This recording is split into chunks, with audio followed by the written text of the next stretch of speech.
Hi, everyone. Before you keep watching, please take into consideration some of these materials are a little sensitive, and I'm not a professional. So if you want professional help, go seek for it and be careful. Some of these subjects can be sensitive. Thank you and enjoy the show. Welcome to another episode of Dare to Think. On this episode, I'm going to talk about something that is very much affecting my life and that has affected my life for a very long time.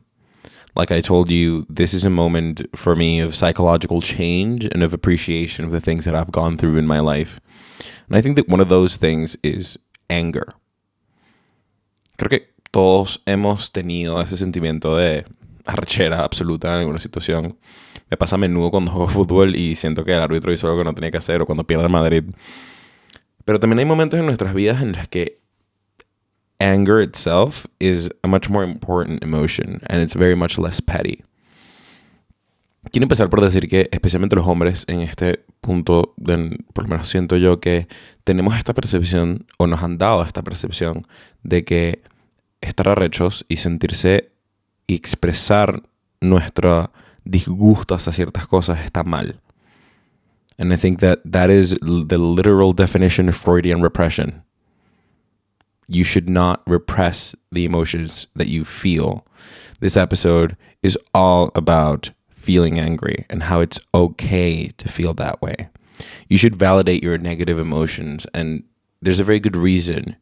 Siento que en mi vida me ha pasado que cuando pasan cosas negativas, mi respuesta siempre es stuff it down under and use it as fuel to do something better, which isn't necessarily a bad thing, but it just means that you don't end up actually dealing with the emotions that you have at that moment.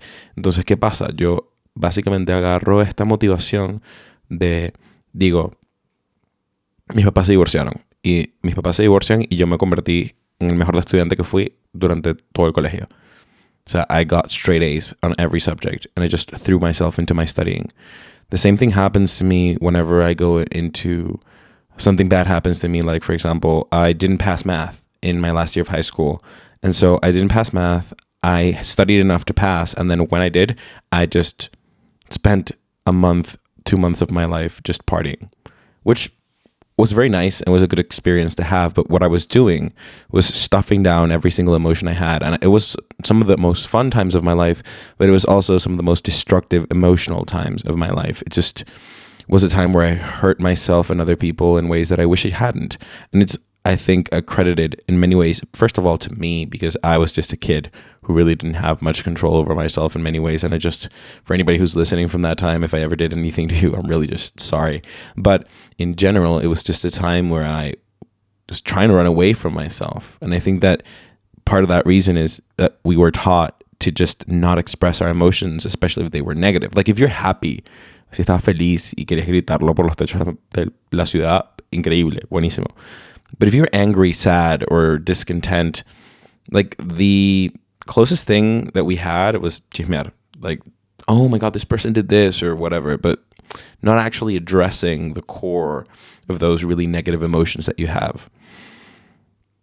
There is a project in, I think it's Australia. They started this public health thing where they were trying to get people to go to the psychologist. And it turns out that most women did go to the psychologist, but most men didn't. Most men basically avoided the appointments and decided not to go. And then the government had this bunch of money that we're going to put into this. And they said, look, they called the psychologist, I remember his name, and they said, look, I want you to try and find a solution to this problem. And the guy basically created a project called Build Your Shed or something like that, where they basically have like this area where they create a building, some type of building, whether that be for the public services, like, I don't know, housing or a soup kitchen or whatever.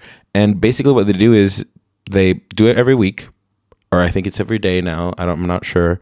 And just men and anybody who really wants to go just goes there and builds. Like, constructs a building and nails some, boards with nails, and then puts on some plywood and then works. And it turns out that they saw a significant development psychological development in these people, because most of them are men who are, I don't know, 30, 40, 50, who are just lonely and who didn't have anybody to talk to, but they didn't really want to. The way that they made friends wasn't by going to a psychologist and talking to people, or by going to, these social gatherings. Their way was to do an activity together that they felt had a purpose, and then sharing their experiences with those people after they had proved to, have some of their similar values. One of those things that people don't talk about the most in anger is the fact that it just seems not to be okay for us. It just seems like toxic masculinity. Like, if you are angry at something and you express your feelings in that way, you're just bad. And I think there is a right way to express your negative emotions, and I think there's a right way to do things. I believe everyone should allow themselves to cry out of anger, or I think that everybody should allow themselves to confront somebody, even if it comes from a place of anger, as long as you've thought it through. I think the dangerous thing about anger is that thing that happens to you in a football field. So if you're playing a soccer game and one of your friends, and this happens to me often, o sea, se los he dicho a mi equipo en algún momento, oye, vi cómo te hicieron esta falta, y lo que me provocaba, o sea, me imaginaba en mi cabeza el ir and like lay somebody down flat. And that moment isn't real me. That moment isn't something that is in concordance with my emotions. It's an impulse. What you think isn't who you are.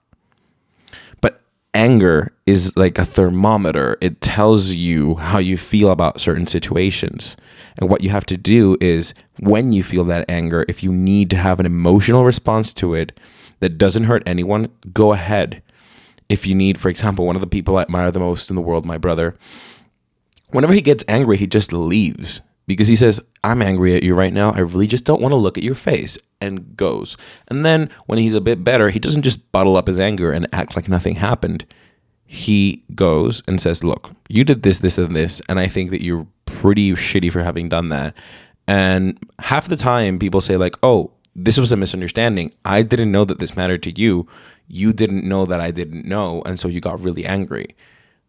And then things are solved and both parties can get back to doing what they were doing before. Now, imagine this picture. Imagine that not only do you answer to this impulsive anger that you have and say, you know what, I'm going to shout at everybody and I'm going to say my things. Imagine that, I don't know, you shout at your best friend and you say 12, 20 things to him and then act like nothing happened. What do you think happens to that person? What do you think happens to you? You get into the cycle of just repressing your anger, not dealing with it, and then acting like the world is fine and like you are operating exactly how you should. O sea, básicamente es como gaslighting yourself into believing que tú no viviste ese sentimiento. Lo importante no es tanto cómo reaccionamos en el momento que estamos bravos. Lo importante es que después, and how Peterson says is that you don't become vengeful or resentful, because then you will become very, very bad. Es importante que si en algún momento un profesor te raspó, yo tuve una profesora que fue racista conmigo y por ser latino, básicamente me raspó en una materia. Y yo en el momento estaba demasiado bravo, estaba demasiado frustrado, but I found a way and I found a solution because there was a real wrong in the world. If I had just taken it and said, you know what, I'm not going to get into any trouble, I'm going to keep my head down, I'm not going to do anything, I would have not only let the teacher get away with the bad thing she was doing, but I would have also just acted like that reality is okay. Anger tells you when a reality isn't okay. The reason why you get angry in a football field when a friend gets a tackle or when a friend is being, insulted is because something isn't working. And generally speaking, if the referee comes in and gives him a yellow card, you'll calm down because justice has been served. Before I finish, I want to talk about something. The reason why you shouldn't become vengeful or resentful isn't only because that emotional response is maybe not the most appropriate one. There's two other reasons. The first one is that you should allow yourself to fail. It is totally fine to have an emotional response and then apologize for it. And I don't mean punching somebody in the face and saying, oh, I'm sorry. No, I mean, if you are really angry and you have to, step aside for a minute and punch like a tree, or shout at a pillow and then leave. You shouldn't be ashamed of that anger. You should congratulate yourself for having dealt with that situation well. The answer isn't to just express your anger without any filter whenever you want. The answer is simply to find a good balance between reading what your anger is trying to tell you and expressing it in a way that doesn't create more anger in the world. If you let anger and the people who live with this angry fear gaslight you into forgetting and thinking that, oh, that person got angry, but they acted like everything was okay, what it does is it just inspires more anger. If you become vengeful, deceitful, you will inspire more anger. I don't think there's anything that can make a person angrier than getting cheated on, or sadder than being betrayed. Anger is an emotion that tells us when things are wrong. We should learn to listen to it and to act upon it. I dare you to think a little bit about the way that our society has made us take anger, put it in a box, and just not talk about it. Remember, we're on Apple Podcasts, Spotify, and anywhere else you get your podcast from. Thank you very much for listening, and see you next week. Bye.